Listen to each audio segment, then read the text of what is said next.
Hey. It's been a bit since I've done this because it's been a time. It's been a time and this is when you come back to hobbies, when you're having a certain time and you need a break from your reality and you need to go back to your hobbies. Welcome back to my YouTube channel. I see I have some new subscribers. Thank you so much for joining me. And any casual viewers, you're always welcome to pull up a chair and like hang out with me. Today was one of those days that I literally wanted to when I woke up, I literally felt like fighting somebody. I had a bad dream last night. When I woke up, I was just like these are loaded. I was ready. Okay, I've been working out. You see that? Don't be too scared. And I've been in this mood all gosh darn day. Okay, I'm really trying not to curse. I don't curse normally on my channel. I think I've cursed once, but this is one of those days. Like Limp Bizkit right now is in my head, break stuff. Like I need to let me get this off. But anyway, I'm usually very hunky dory, old chipper. Oh boy, kind of smiling over here. But I'm in a mood. Been in a mood all day. I'm gonna go to the gym after this maybe. But right now I just feel like talking about some fun stuff and ranting. Apologies if my energy is coming off kind of chaotic right now. It's just unfiltered and just true to life right now. So in order to get myself out of this funk, I've tried to do a few things. Here I am, it's evening, and I'm like, you know what? Let me pick up the camera and record and just talk to you guys. This is going to be a very mildly edited video because I just want to get something up and just get really back into it. I'm not here to edit and like be all cutesy and stuff right now. I'm just here to be honest and just have a conversation with you guys. It's April 30th. Hopefully when I get this up, it will still be April 30th or I'll be May 1st. Whichever way, it's somewhat still relevant, you know? In this video today, hi, hello, nice to meet you. My name is Mai. I'm a random person on the internet with a YouTube channel and big mouth. I normally react to teasers and trailers for movies and shows, and I like to dabble in video games once in a while. I just really like to do this and that and the other on this channel. I used to be a real big film buff. I had a radio show in college dedicated to movies and video games and entertainment. I love video games. I've been playing video games ever since I could hold a controller. And I was just like, wow, I'm really putting myself in this box of rinse and repeat by only watching the same things over and over, by only playing the same things over and over. So one of the reasons for my YouTube channel is to really get out of that because I want more variety, more joy, more experiences. Like I went axe throwing not too long ago, freaking loved it. I want to do more things that isn't rinse and repeat because that gets stagnant, that gets boring. I mean, I get the rationale. I get the rational thinking from that because I know I'll enjoy whatever I do. But I mean, how many times can I play Fallout 3 or This War of Mine? A lot, thousands of hours, but okay. So that's something I've been trying to break that habit for a couple months now. And I'm happy to say this is probably my most productive month with taking a step back of working crazy and taking a step into my hobbies. So in the month of April, I'm going to just tell you how I felt about a bunch of things that I watched in the month of April. And yeah, that's it. I know this isn't your normal video. I know people like to react or review individual things. I totally get that. But honestly, I just wanted to rant. I just wanted to talk to you guys. I just wanted to sit and just geek out about some movies and shows that I've seen and have like hopefully a brief, hopefully clear conversation. Again, I'm trying to do this without heavily editing. So if you hear me wheezing or coughing, allergy season, I have my inhaler now. Here we go. Most of these, I did watch a trailer for that I'm about to talk about, but some of them I did not. So hopefully in the correct order, I'm going to let you know my April movie show recap of what I watched and how I felt about it. Again, I know this is not how it's normally done, but I really just wanted to talk to you guys about stuff. This is already making me feel better, by the way. Let's start with Late Night with the Devil. I did not see this trailer. I honestly didn't know anything about it. My husband was like, oh, you know what? We should go watch Late Night with the Devil. And I'm like, what's that? And he's like, you haven't seen the trailer yet? I'm like, no. He's like, go watch it. Let's just go. And I'm just like, okay. I got tempted, but on the sometimes when I didn't watch trailers and I saw something brand new, it was amazing because I didn't know what to expect. I'm sure it's not the last movie I had this experience with, but the one I can think of off the top of my head is Parasite. Didn't see anything, no clue what was going on, no clue what it was about. genre, nothing. When I saw that movie, I immediately was like, I want to watch it again. I want to own it. I need to study it because I'm trying to write the script, multiple scripts, and it's such a great, it's so structured, you know. So anyway, late night with the devil. I did not see a trailer, and it was a great freaking movie. Like, I don't really like cultish witchcraft, voodoo, devil worshiping, Omen. I don't like those. I don't like those movies. But you know, hearing the title, I'm like, well, maybe this won't be so bad.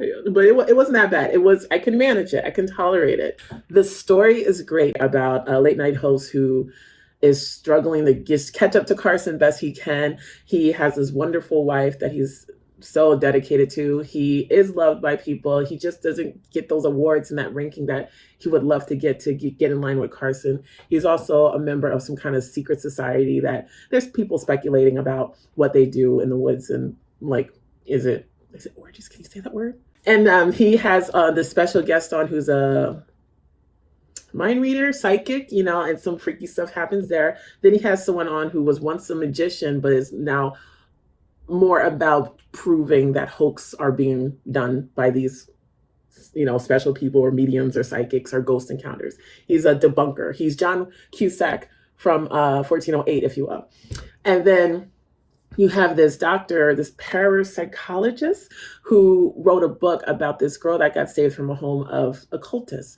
And she wrote a book about her interacting with the girl and Mr. Wiggles, that thing that lives in her. You know, backstage, all this stuff is going on. You know, some things were set up to be a certain way. Some things are real, but no one wants to mention it, you know. And then on the set, when the camera's rolling, some crazy stuff happens there. But this show was amazing. I really would love to sit down and talk to you guys about some color theory that I see in this movie, because I'm a colorist by passion, by trade. My career. I'm a colorist, and I really love the colors of this movie. I was talking to my friend about this earlier too. It's just that color style, the almost rainbow with the red, the brown, the tan, the yellow, orange, and red.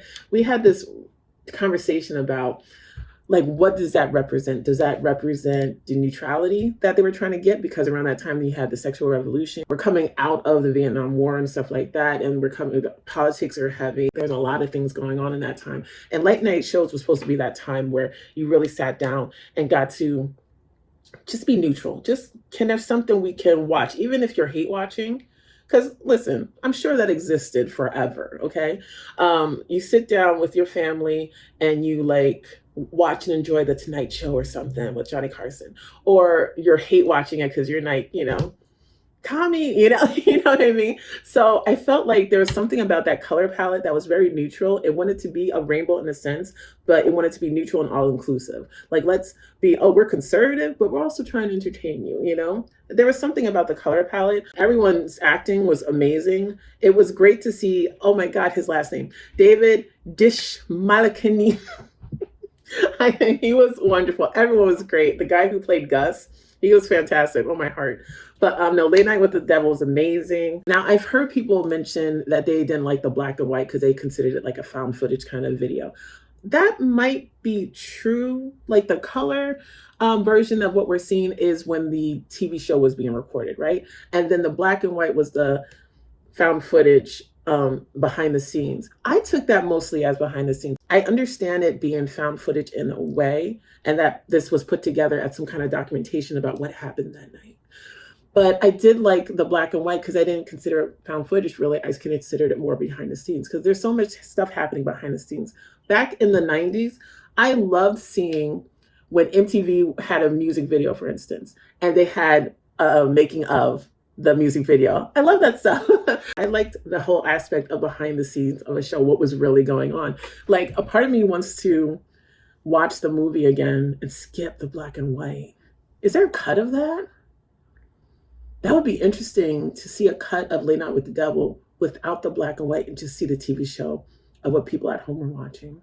Ooh, director's cut, you should do that. Suspense thriller, but it's very subtle. It's not in your face with the craziness. There was one point, something happens at the end with someone who transforms. Transforms? Yeah, transforms, we'll say.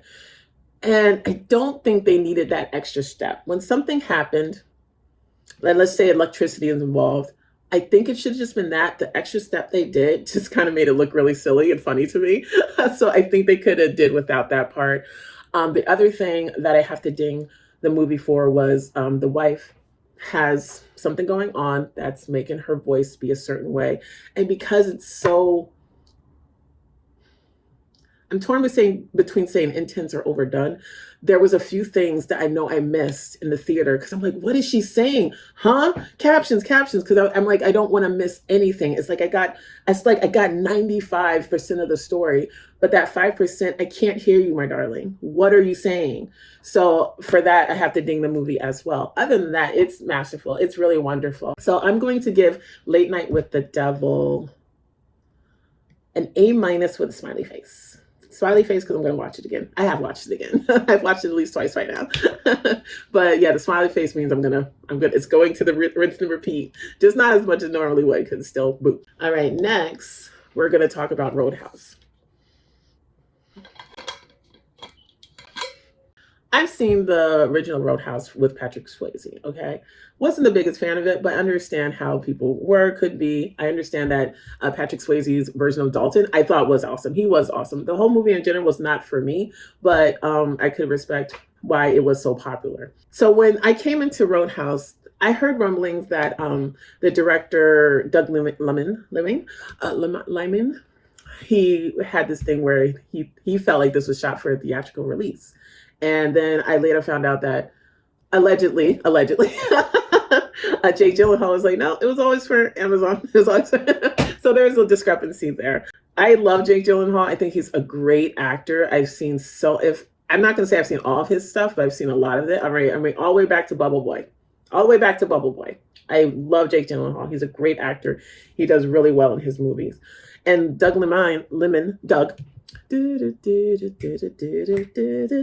with Tom Cruise and Emily Blunt. He did Edge of Tomorrow, and I love that movie so much. It's one of my favorite sci-fi movies. Would you consider it sci-fi? Yes, it's Aliens. I was looking forward to this and being like, man, let me see if this should have got a theatrical release. But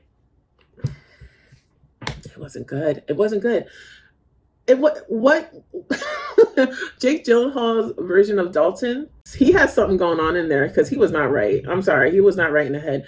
His character was so confusing to me, from the inciting incident in the ring with someone who goes overboard and was just sad, was effortless, not in a good way. It was so mannequin like. Like, I swear to God, am I the only one that thought I saw Jake Gyllenhaal limping a lot in the movie? Like, did he work out so hard and like train and stuff for this movie that he got injured? Because I swear to God, so many of his shots are medium to close. I swear I saw him limping a few times, and he just seemed checked out from the movie, checked out from the role. He didn't seem like he wanted to be there. I mean, that's just my version of the story because, man, we're like having drinks. We're like, I think we had pizza or something, and we're like getting ready for this, action movie. And man, it wasn't it. It really wasn't. Conor McGregor was trying. He was trying. He was extremely overdoing it. He was extremely extra. But he looked like he was having a good time. I don't think I want to see him in another movie. The tiki bar atmosphere in Florida? Is it a resort? What are they doing here? The action scenes were just so lackluster. And the fighting scenes, oh my God, these are some of the worst fighting scenes I've seen in a long time. Like, their way of making the fighting scenes look good was by speeding it up, which looks so freaking odd. When certain movies were made to show the fighting to be slower or faster, I felt that was intentional. I felt like they did that with an idea, a goal in mind. Do you remember, was it Romeo Must Die with Jet Li, where they were doing certain fights and some of them slowed down so that you could see the bones cracking and the skin and the x-ray and stuff? That was intentional. I swear that was intentional. The pace of the fighting going on in Roadhouse, it looked like an afterthought. It looked like, oh, this wasn't fast enough, or the choreography isn't great. Let's speed this up to make it look like a harder hit or a faster hit. No, I don't even want to talk about this anymore. I came on here to feel better. It's making me feel worse. All right, Roadhouse, I'm going to give you I'm gonna give you a D plus. Sorry, not sorry. Fallout TV series. I saw it, and I have a video here or here. It was a rough first 4 episodes. By the fifth or sixth, I'm like, okay, and then by the seventh, eighth, I was like, that wasn't bad. It's pretty good. It's pretty good. Okay. So, if you want to see more about Fallout, I did a whole video. You can check that out, and because I'm gonna move on because I'm trying to make this not too long. I'm gonna try. I would love to edit and upload this by tomorrow, but yeah, Fallout. Rocky start, but not bad. I believe I gave that a B plus with a smiley face because I will definitely watch it again. And I'm looking forward to the second season, seeing New Vegas. And there was a lot of good things there was more good than bad things about the show. So I gave that a B plus with a smiley face. All right, moving on to Ripley. This effing guy. This is about this conniving, scheming swindler of a person in 1950s New York. He's there scheming, scamming, trying to make ends meet for himself because he's all about himself. And then mistakenly, a very rich person who misses their son thinks that they went to school together and that he knows that Tom knows Dickie Greenleaf and he can go to Italy and convince his son to come back home. So, he thinks about it and he ends up going because all his scams are just basically not working like they used to, or he would like them to work. So he goes, and if you've seen Purple Noon or Talented Mr. Ripley, my biggest thing that I saw from the trailer was that this was going to be that conniving version of Purple Noon, which I was correct. But there was some aspects about the Talented Mr. Ripley with Matt Damon that they did bring in as well. Andrew Scott as Ripley, well done. But I hate you. It's so hard for me when there is a scheming, conniving character that we're following the whole story and they win in their way. They win. Sorry if that was a spoiler. I'm going to give it its flowers, okay? Ripley, it was well acted. The black and white looked great. There were some scenes that seemed like it could have been done better, but for the most part, it did well with the story. It did a good job tapping into more of the Thomas Ripley character because, in the other movies, we only just see him scheming with Dickie Greenleaf and, taking on all these identities. This did do some more information about what's really making him run and how far he'll go to get what he wants. The sets was beautiful. I love Italy. And the one thing I will point out that I thought was especially special in Ripley was that they use sound really well for cues. For instance, one aspect that they use cues for sound as a great cues is there's this apartment building that Ripley lives at one point, and it's really, really high, right? And there's this issue with the elevator. So at first it's just like, oh, you just hear people walking up and down the stairs. But at a point when things are really popping off, he uses that to know if someone's coming. He uses the phones to know as an alert that someone's near or wants to see him. He uses it as a cue that it's time to get the freak out, or it's time to hide evidence, or it's time to pack my bag, or it's, he uses that as cues very well. I love the use of sound for cues in this movie, in this TV show. When all said and done, I will give Ripley the TV series. I'm really on the fence between an A- and a B. No, it's not an A-. I'm going to give it a B+. Sold. Because I'm not going to watch it again. I wouldn't recommend it to everybody. The acting was good. The sets were good. The lighting is good. The black and white was good. The story's good. Some additional information that were in the other movies I've seen was good. The using sound as cues was very good. There's so many good things about it, but I won't watch it again. And I don't see myself recommending it to everybody because this might not be everyone's thing. Some people might think that the pace was great, and some people might think it's like a slow burn. And I wonder if people who've never seen Talented Mr. Ripley would enjoy this as well. So yeah, for a few reasons, I'll give this a B+. I'm gonna give that a B+. Good answer. Here we are with the next TV show I saw, and like Late Night with the Devil, I did not see a trailer for this originally. So Late Night with the Devil, no. Roadhouse, yes. Fallout, yes. Ripley, yes. Baby Reindeer, no. I had no idea what it was. Unlike Ripley and Fallout, I didn't feel the need to binge it. I could sprinkle it. Baby Reindeer, I couldn't stop watching it. I really couldn't. Baby Reindeer is a drama thriller. This says British Black comedy drama theater miniseries. Did I laugh? I was disturbed, to be honest. This was one of those shows that had me going, what are you doing? Why did you say that? Tell her this. back, this had me really talking to the TV. So Baby Reindeer is based on a true story about a comedian slash bartender who is trying to make it secretly as a comedian, but to pay the bills, they're a bartender, right? And they're pretty lonely and just like kind of struggling because their gigs are not going well. And in comes this lady who's giving you Kathy Bates misery vibes, right? And she gets this fascination for him, this affection for him, and it just becomes his stalker. And there's times when he could have shut that down and didn't, or if he was starting to shut it down, he didn't stick with it. It's just like, you're like, why are you not? There's a lot that happens, so I don't want to give too much away because I highly recommend people watching this. It's an interesting story. It's definitely have this moment where you're like squirming and you're uncomfortable, but you're also fascinated. Like, what are you going to do? What are you going to do to get out of this? What is her problem? There's a lot going on there. And I watched this in a day. It was fascinating and sad and uncomfortable. I know I've said that. I just wanted to mention that. So if you don't mind shows like that, I'm going to give Baby Dare an A-. I recommend people watch this with a warning, to be perfectly honest, with a warning. But it does not get a smiley face because I'm not looking to watch this again. It was very fascinating, very well done. Acting was superb, both on Richard Gadd and Jessica Gunning's part. It was superb. It was freaking well done. Amazing. It was amazing. And now, I gotta wrap this up because I'm almost at that point. My phone is like, "What you doing?" Okay, so now we're gonna talk about Monkey Man. Monkey Man trailer I did see. Monkey Man. First of all, I hope more people see this because, like, what does it say? Oh, okay, it's gone up a bit. Okay, good. Because the last time I saw the numbers on Wikipedia, I donate to them. The budget was 10 million. The box office 32.3. Okay, the last time I saw that, the box office was like 28 million. I hope more people see this. I really love this movie.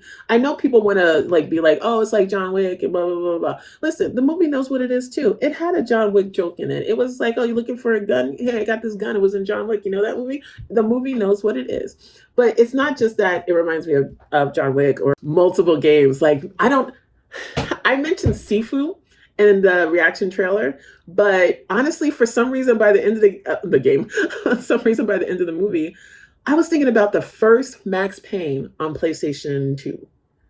PlayStation 2. I was thinking about that. So Monkey Man is a revenge thriller, action thriller. Okay, is it thriller? Yeah, it's a revenge action thriller starring, we'll just call him David Patel. His character goes by Kid Boy Bobby at one point. And he's based on is it a legend called Hanuman. It's based on the power of Hanuman. It's this monkey that was hungry and he's like, oh, I'm going to eat like this mango. And the mango turned out to be the sun, and the gods got around him and punished him for eating the sun, where he got his powers taken away and all this stuff. And Dave Patel's character, he's just mad. He's just mad. He has this purpose of finding the man who did something to his village and his mother, and he is just about do whatever he can do to earn this money. He's gonna fight. He's gonna mostly lose some, but I'll do anything to get this money. He is okay with being a punching bag. He's okay with bleeding. He's okay to take all the hits he can in order to get this money to fund him finding this guy. And the thing is, when he does and he infiltrates the place where this guy frequents, it all goes to shit. Anyway, so it's a revenge story. I love this story. I love this movie. The positives. I love the fighting. And I love that the fighting crescendoed. It wasn't like he was this badass coming out of the gate. It was this journey. He had that hero's journey. He had the journey of going from punching bag to being like, let's go. I'm ready. He has this journey all around the streets. And, because he grew up in this beautiful jungle, and they really show these streets that I'm unaware of. That's the thing I have with different cultures that I'm not familiar with. I have this thing where it's like, oh, let's go to Jamaica. Let's go to this. All the resorts are so beautiful. But I'm like, how are they really living? because I'm interested in that kind of stuff. I've gone to Indonesia for work. I've gone to Bali and the beaches, and oh my God, so oh look, we're in Bali, Kiki. But I've also gone multiple times into the heart of Indonesia. I've gone to Jakarta. I've gone to Yogyakarta. I've gone to the Muslim countries. You know, Bali by the beach, you're wearing your bathing suit, but when you get into the Muslim areas, you want to be respectful. You want to be concerned. You want to cover the girls up. You know, it's so fascinating that he showed an aspect that I don't personally get to see, and I thought it was culturally interesting. There are some things about this that I was like, "Ooh, he went there," because there's stuff about corruption, there's stuff about police, there's stuff about transsexuals, transvestites, you know, the LGBT community. There's stuff going on in there that is like frowned upon, but you know, when you got nowhere to go and nothing else to do, who's your friend? Who's your real friend? You know, is it the people you're doing drugs with or working in seedy areas with? Or is it people in the streets? Or is it people that will take you in when you're hurt? Like there was aspects of this story that I just thought was like really interesting, really beautiful. I love the music. I love the music. There is a sequence where he's training and it's just a drum. It's just a drum. There's no crazy stuff. It's just a drum. And even that was just beautiful. So what was the drawbacks of Monkey Man? The shaky cam. Like honest and truly, when we went into the movie theater, we saw signs saying something like, I should take a picture. We saw something like Monkey Man has be warned, Monkey Man has flashing lights and something like that. And like all these warnings, like if you get like nauseous or dizzy and stuff. I have astigmatism and vertigo. I understand the warnings because people you remember Blair Witch Project when it originally came out in the 90s? Quick story time. I went to the movie theater with someone for the Blair Witch. He literally had to leave at least 2 or 3 times. He had to get water because the shaky cam was making him nauseous and making him dizzy. I have people I know in my family and friends who can't do VR games because it makes them dizzy. I totally understand the warning, and I do warn people. If you have issues with shaky cam, I would probably watch this at home. I will watch this at home. Maybe it's going to be easier to watch it on a smaller contained screen where, you know, and especially in a lit room where it's not like pitch black. So the shaky cam can be intense. I personally was fine. And remember, I have astigmatism and vertigo. I personally was fine. I was fine with Blair Witch Project. You know, they mentioned lights and the lights to me were fine. But, you know, if you have issues with a lot of lights, shaky cam, I do recommend streaming this and not going to movie theater. The audio, sometimes it's not the accents. It's not the accents. It's just sometimes, you know, they're acting and they get a little gruff and they get a little low. I can't hear you, my guy. I really can't. What are you saying? I really want to know what you're saying. So I am looking forward to watching this again with captions on because I didn't miss that much, but there were moments that I really couldn't hear what they were saying. So I have to ding the movie for that as well. So in that case, because I'm ready to give this an A+ with a smiley face, in that case, I'm giving it an A. I'm going to get A, smiley face. I'm going to buy it. I'm going to own it. I'm going to rewatch it, all that stuff. I highly recommend watching this. Take all that stuff. Oh, this is trying to be John Wick. But listen, every movie, show, song, all the stuff is inspired by something. Let it be that. If you like noir, neo-noir, thrillers, action, revenge stories, any of that stuff, I know I'm not like pro at this, but I'm having a good time. I hope you guys are having a good time too. Just talking about movies. This is just my little recap of what I saw in the month of April. So last thing. So I mentioned I was in a bad mood today, right? And I left work early. I went to the movies. Coworkers, if you're here. So today I saw Abigail and it was fun. Now the trailer is exactly what the movie was. It was bloody though. It was really bloody. The movie though, it was a really good time. We all had a good time. It's exactly what we thought it would be from the trailer, a little bit more. But the thing about this movie, Abigail is about this heist, about this kidnapping that this group of strangers are going to do. They go in, they kidnap this little girl, they take her to another property where they're told to watch her for 24 hours and wait for the ransom, right? But you know, oh no, guess what? The little girl's a vampire. She's about to kick all of our asses, right? She's about to eat us. She's about to have a buffet on us, and we got to get out if we can. So that's the movie in general. It was a great time. This is another movie that I do recommend. I hope more people see it. I hope more people see it. This is a horror comedy. It was definitely had its horror elements. It definitely had the comedy. I feel so embarrassed to say one jump scare did get me. One jump scare did get me. I'm just holding my phone up. The little girl, Alicia, what's her name? Alicia Weir, I think that's her name. I can't wait to see her in more things. She had some lines in this movie that I'm like, you go, girl. Like, that was pretty badass. Wait, what she said? She did amazing. Who else was really good? Dan Stevens. He was just really just doing his Goomba, his little bad guy thing, and he was doing it very well. Catherine Newton, she was great in this, actually. I really liked her in this. Oh my God, I want to spoiler talk about this so much. I can't wait to own this. I want to watch it again and again and again. So the good things in this, the acting was good. The story was fun. It was a great time. It was very bloody. Some of the attack scenes, because was it really a fight if there's little girls kicking their ass? The dialogue was fun. A lot of exposition. There was a lot of explaining who people are, what they did, rumors, lore, stuff like that. There was a lot of exposition, but that's okay because how else will we know? Oh, I had mentioned that the movie was basically what the trailer was. Is that a bad thing? I don't think so, because honestly, I did joke about it in my reaction. I said, do I need to watch this movie? I think if they would have not, I think it would have been amazing if we didn't know that the little girl was going to be a vampire. I think that would have been great. However, trying to imagine that trailer without that, I probably wouldn't have even gone to see the movie. I think they needed that just to get the bodies in, bodies hit the floor, just to get the bodies in the chairs. Because if you didn't know that, would you watch this? I probably just watch it when it was on streaming.